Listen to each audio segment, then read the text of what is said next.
Security? Me? The Chronicles of Dreadman Vigilante. Part 1. The One-Man Plan. Chapter 1.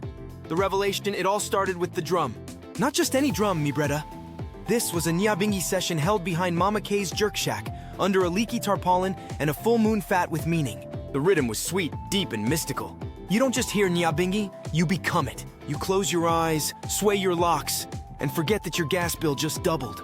And there, in that smoke-swirled, curry-perfumed air, I received the vision. I was mid-drum, mid-sway, mid-bite into a dumpling when Ja whispered to me straight from the ether, "Levi, protect him." I blinked. I looked around. Nobody else seemed fazed. Tyrone was still arguing with the rhythm, Shantae was selling vegan Guinness punch, and someone's baby was chewing on a tambourine. But I heard it clear. "Protect him." "Protect who?" I asked the sky. "Dem dot the people. The shops, the discounted cheese section." I knew then that my calling wasn't music or herbal skincare formulations anymore. No, my mission was divine. To become a one-man security firm, sent to defend Brixton from wickedness and half-priced thievery. Now, was I trained? No dot licensed? Also no dot. Did I own a working walkie-talkie? Not yet. But what I had was greater than all dim tings. I had vibes, and vibes, when focused, are more powerful than tasers. Next morning, I launched my company. One Love Protection Services. My mom, when I told her, said nothing at first.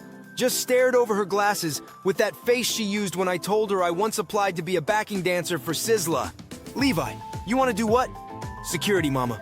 But righteous security. Peaceful patrolling. Conscious deterrence. And who hiring you?" "Don't need dem. I'm self-hired.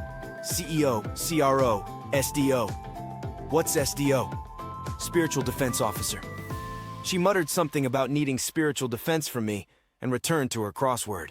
My first uniform was carefully selected.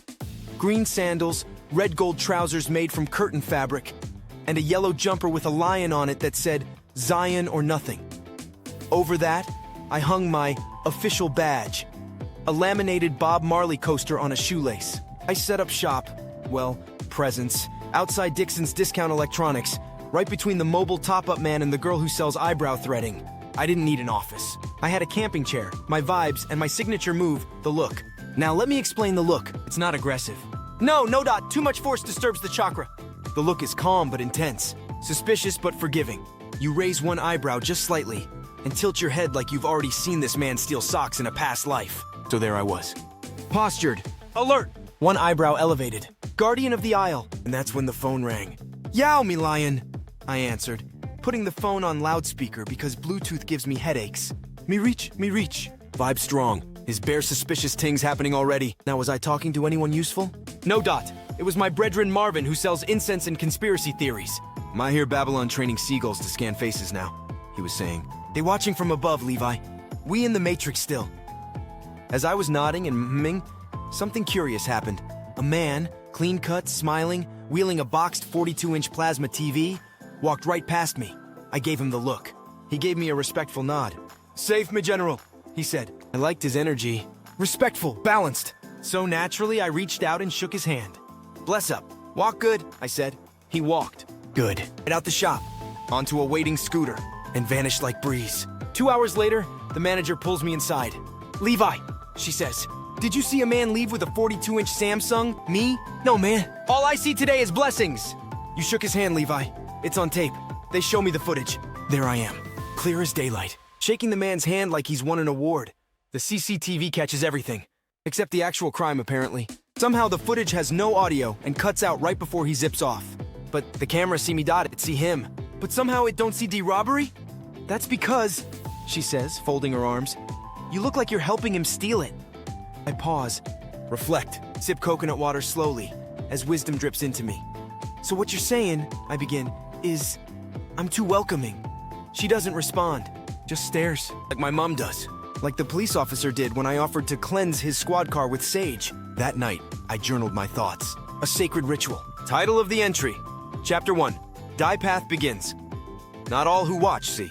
Not all who see understand, but my see the vibes. And the vibes tell me I was close. Too close. Next time, may shake no hand unless I feel a ting in my third eye. This is a lesson.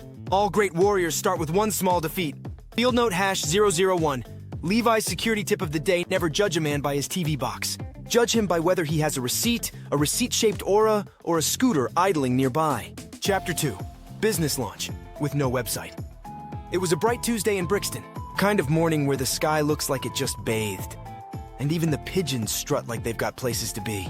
Me, I had a mission, a vision, and 2 slices of leftover callaloo pie in my pocket, wrapped in yesterday's Evening Standard. I stood at the corner of Electric Avenue and Big Ambition. I was officially launching One Love Protection Services. Now, a lesser man might have paid for branding. Logos, domain name, maybe a website with bouncing icons and an About Me page where he lies about having past clients. But I'm not a lesser man. I am Raz Levy Marley, Dreadman Vigilante. And my firm don't need no flashy online ting. I had something far more powerful. A flip phone and a cardboard sign. The sign was handcrafted on the back of a Yolof rice box from my neighbor Kweku's recycling bin. In bold black marker, I wrote, One Love Protection Services, security with vibes, call Levy, 0797. I ran out of space, so the rest trailed off the edge. Beneath that, I drew a little stick figure holding what I later realized looked more like a fishing rod than a baton, but it had spirit. I propped the sign against the railings outside Big Steve's Pawn and Phone, stood proudly beside it in my lion print joggers and worn sandals, and waited for destiny to call. Destiny, it turns out, took a while. About 15 minutes in, a man walked past, looked at the sign, looked at me and said, You guarding the sign or the building? I smiled. Both, McKing, but also the community soul. He walked off. Quickly! The woman stopped to squint at the cardboard. She whispered to her friend, Is it performance art or is he serious? Miss Sister, I was deadly serious. Just underfunded. Now, I may not have had a digital presence, but I had presence. I stood tall, back straight, flip phone on my belt like a sheriff. I waved at CCTV cameras as they blinked. I greeted every passerby with a respectful nod and a warm, safe journey, don't teef nothing. After an hour, business was booming. If you define booming as 1 missed call, 2 confused glances, and a child asking if I was a ninja. Just before noon, my phone buzzed. Real call. I leapt up so fast I knocked over the sign. Yow! Levi here! Peace and protection, what you seeking? Silence. Then static. Then what I now believe was a pocket dial from someone at Ladbrokes. Still, it counted as engagement. To celebrate, I added a special offer to the sign. Now guarding. Your mind, your shop, your cousin if he acting wild marketing genius. Around 1:40 p.m., I had my first real inquiry. A short man in a too tight tracksuit approached cautiously. You do proper security? He asked. Me no do improper things. Me offer spiritual deterrence, ancestral surveillance, and positive perimeter awareness. Right.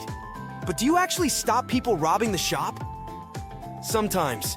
But my prefer to persuade them from choosing darkness. Okay, what's your rate? I hadn't thought this far.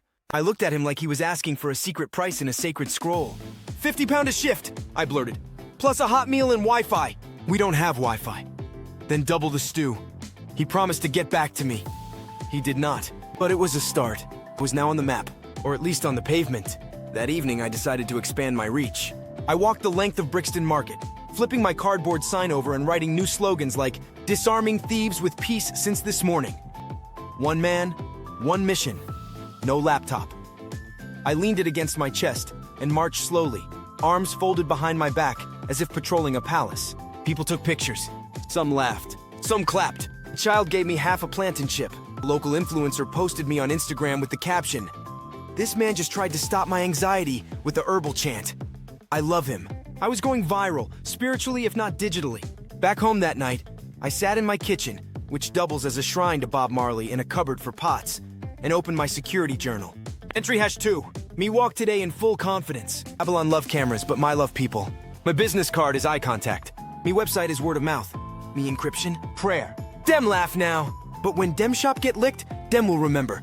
The Dreadman warned them. Field note #002.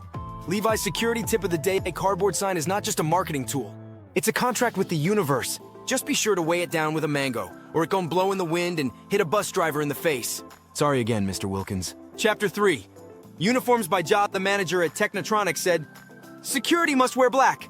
Full black. No exceptions. I laughed. A deep, holy laugh. The kind of laugh that starts in your belly and ends in Babylon's confusion. Black, I said. Me don't mourn while I protect. Me vibrate. She blinked. It's standard uniform protocol. Me wear D colors of liberation. Rasta don't dress in sorrow. Me dress in sovereignty. To be fair, I was wearing a red tank top with a lion roaring out of a sun, green corduroy trousers 3 sizes too long, and a pair of golden Crocs gifted to me by my cousin Jerome, who sells spiritually enhanced footwear. Around my neck, I had strung together 5 laminated affirmations, a baby's pacifier I found in aisle 5, and a whistle that didn't work unless you blew it in C-sharp. This, to me, was uniform. They tried to give me one of those stiff black polyester outfits. You know the kind. Thick enough to make you sweat, but not thick enough to stop a cold breeze. I held it up like it was a cursed relic from a shadowy past. This looked like uniform for undertakers. My sister taught me not securing a funeral. It's what our contracted guards wear. Exactly. They look like shadows. I look like sunrise. I offered a compromise. Me wear trousers of righteousness, yes? And shoes of comfort. Let me spirit breathe through colors. She sighed the sigh of someone regretting every decision that led to hiring a man whose job application consisted of a voicemail and a hand-drawn sketch of a lion with the words, watchful, warm, woke. I left with the uniform in a bag I would later use to carry coconuts. The next day, I arrived for duty fully JAW certified. I'd upgraded the Crocs to red Pumas. My trousers now had sewn-in patches of yellow lightning bolts, added by Auntie Roma, after I told her I needed to be visibly fast. And I wore my signature Rastafarian poncho, knitted by a woman named Blossom in 1983 during a Bob Marley tribute bonfire. The other guards stared. One whispered to the next, "Is he a performer or a protest?" Truth be told, uniform is power. What you wear tells the world what you stand for. When you wear black, you disappear into the problem. When you wear red, gold, green, you become the solution. Plus, MI stand out on CCTV footage. No one can say, "I didn't see him." One customer called me a traffic light. Another said I looked like a carnival broke loose in the fridge section. But that's all right, because children smiled when they saw me dot, and thieves paused, confused, unsure whether I was a real guard or part of a reggae-themed reality show. One particularly stormy Tuesday, I performed a uniform demonstration for the staff.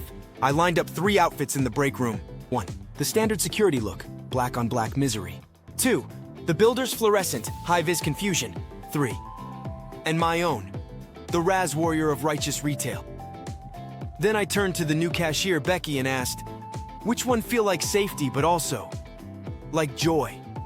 She picked mine, of course. The manager walked in halfway through my monologue about color therapy and banned me from holding unauthorized seminars. But I knew I'd won a soul. There was only one hiccup. A thief in a matching red, gold, green tracksuit escaped with 3 kettles, and CCTV showed the footage in blurry chaos. The manager accused me of collaborating. He looked just like you. Me can't help it if me style inspired the criminal class. You high-fived him, Levi. That was a spiritual check-in. I was assessing his energy. He winked and said, "Tell Levi thanks." Me didn't specify which Levi. They docked half my lunch for that. A crime I still mourn to this day. The curry chickpeas never recovered. Later that week, a regional inspector came to review security posture and presentation. He wore a gray suit and the energy of 1,000 PowerPoint slides. When he saw me, his face did that twitchy thing middle managers do when their policies are about to be defied. "This isn't standard attire." I nodded with reverence. "Is true, me elevate the standard. It doesn't align with the handbook. Brother, me handbook is die Psalms." He made a note on his clipboard. I made a note in my journal. Day 6, resistance is real, but color is truth. One day they'll know. Red protects the heart, gold invites abundance, green bring healing. Me wear all 3. May protect more than aisles, might protect soul. 1 week later, something miraculous happened. Known shoplifter, Carlton Quick Pockets Peters walked in. He locked eyes with me, looked me up and down and said, "Me respect your vibe, Levi. Feel like me granny watching me." He walked right out, empty-handed. The manager, witnessing the whole thing, said nothing. Later, I caught her cutting off the black tag from her own security fleece. Field note #003.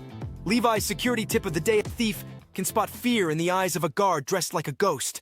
But no one messes with a man in lion print trousers and a poncho blessed by 3 grandmothers. If your outfit makes people question reality, you've already won.